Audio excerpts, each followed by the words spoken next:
Зошто останале сенките на луѓето на бетонот по атомската бомба во Хирошима?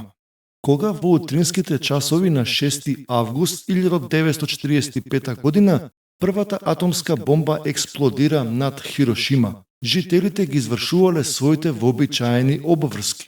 Некои од нив седеле и стоеле на камените скали пред банката Сумитомо. Еден од нив држал стап за одење. Само неколку секунди подоцна тие исчезнале во жешката светлина на атомската бомба, зад себе оставајќи ги само своите сенки. Токму во нивните сенки се зачувани последните моменти на стотици луѓе. Сенките останале зад столбовите, вентилите, велосипедите.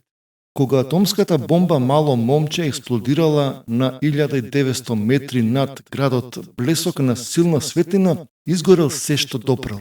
Во првиот момент откако експлодирала атомската бомба, температурата во незиниот центар достигнала неколку милиони целзиусови степени, во диаметарот 28 метри.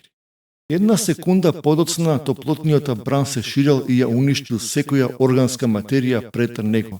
Температурата во тој момент изнесувала околу 5000 степени, а само 3 секунди по експлозијата температурата изнесувала околу 1700 степени.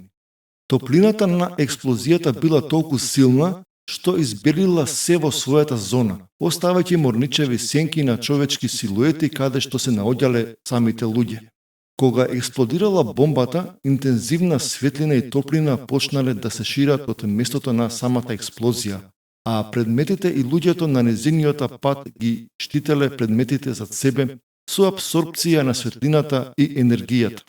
Во овој случај токму тоа го предизвикало создавањето на сенките на бетонот, вели доктор Майкл Хартошон, директор на Националниот музеј за нуклеарна наука и историја во Албакерки и професор по радиологија на медицинскиот факултет.